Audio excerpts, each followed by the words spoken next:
تو بہرحال ایسا عذاب ان لوگوں کے لیے ہوگا جو لوگ رمضان کا مہینہ پاتے ہیں اور اس کے باوجود وہ روزہ نہیں رکھتے اور نہ نماز پڑھتے ہیں اور جو زکوٰۃ فرض ہے اس کو بھی نہیں دیتے ہیں، حج فرض ہے، بہت سے لوگ حج بھی نہیں کر پاتے اور دنیا سے ایسے ہی چلے جاتے ہیں۔ بہرحال یہاں رمضان کے مہینے کی جو فضیلت، اس کی اہمیت اور اس کی جو ہے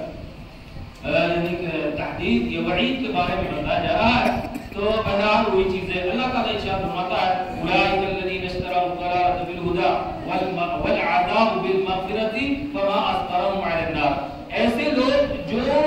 ہدایت کے بدلے میں گمراہی کو خرید لیتے ہیں، ان کے لیے یہ اللہ تبارک تعالیٰ نے قرآن میں بیان فرمایا والعذاب بالمغفرۃ۔ وہ دنیا میں ہی سوچ لے اگر اسی حال میں وہ مر گئے کہ انہوں نے اپنی مغفرت نہیں کروائی، انہوں نے اپنے رب سے اپنی مغفرت نہیں کروائی اور عذاب کو اپنے سر پر لاد کر چلے گئے، فما اصبرهم علی النار، جب ہم ان کو جہنم میں ڈالیں گے تو جہنم کی آگ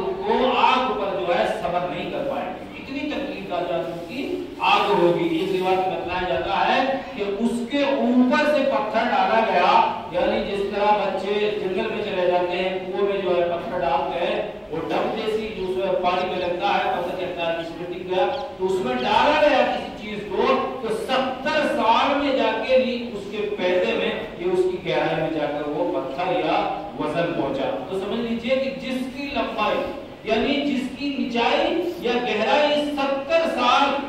بنا دی گئی اور اس کی لمبائی اور چوڑائی کتنی ہوگی جہنم کی، یہ اللہ کے علاوہ کوئی نہیں جانتا۔ تو ہمارے پاس اللہ تعالیٰ نے وقت دیا ہے، ہمیں اس سے فائدہ اٹھانا چاہیے اور ہمیں اپنے گناہوں کی مغفرت رب سے کروانی چاہیے۔ اللہ کے نبی اکرم صلی اللہ علیہ وسلم نے ارشاد فرمایا کہ جو رمضان کے مہینے کو پائے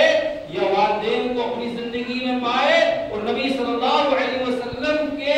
نام اس کے سامنے آئے اور وہ درود نہ پڑھے تو ایسے لوگ جو ہے بیوقوف ہے، نادان ہے اور وہ اپنی مغفرت رمضان کے مہینے میں نہ کر پائے تو ایسے لوگ بیکار ہے۔ اللہ کے نبی صلی اللہ علیہ وسلم نے فرمایا کہ یہ جبرائیل نے جب الفاظ کے ہے تو اللہ کے نبی صلی اللہ علیہ وسلم نے اس پر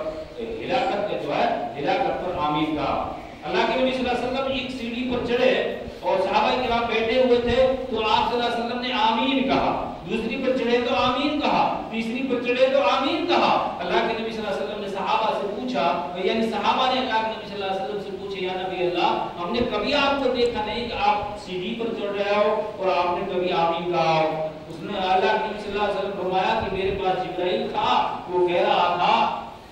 جب میں نے پہلا قدم سیڑھی پر رکھا انہوں نے کہا تھا کہ وہ آدمی ہلاک ہو جائے، تباہ برباد ہو جائے، نیست و نابود ہو جائے جو اپنے والدین کو اپنی زندگی میں پائے اور ان کو راضی نہ کرے اور وہ اپنے گناہوں کی مغفرت نہ کروائے، یعنی ان کو راضی کر لے اور جنت وہ حاصل کر لے، ان کی رضا میں ہی جنت ہے، اور اگر ایسا نہیں کرے گا وہ تباہ برباد ہو جائے، اس پر میں نے آمین کہا۔ دوسری سیڑھی پر چڑھے تب بھی آپ صلی اللہ علیہ وسلم نے آمین کہا تو آپ صلی اللہ علیہ وسلم سے پوچھے گئے تو دوسرے پہ کیا ہے تو آپ صلی اللہ علیہ وسلم نے فرمایا کہ دوسرے پہ یہ ہے کہ جو رمضان کے مہینے کو پائے اور وہ اپنی مغفرت نہ کروا سکے، قرآن کی جو تلاوت نہ کر سکے، اپنے گناہوں کی توبہ استغفار نہ کر سکے، اپنے گناہوں کی اللہ سے مغفرت نہ مانگ سکے۔ ایسے ہی رمضان کا مہینہ آ گیا، ابھی تقریباً جو ہے 11 رمضان ہو چکا ہے، 10-11 رمضان، اور اسی طرح آپ جو ہے آہستہ آہستہ نصف رمضان پر پہنچ جائیں گے اور آہستہ آہستہ یہ رمضان اپنے اختتام کو پہنچ جائے گا۔ بہت سے لوگ تو ایسے ہوں گے مرد عورتوں میں کہ ابھی ان کا ایک بھی روزہ نہیں ہوگا۔ یہ اللہ کے نبی صلی اللہ علیہ وسلم نے جبرائیل کے الفاظوں پر بددعا کے الفاظ پر آمین کہا۔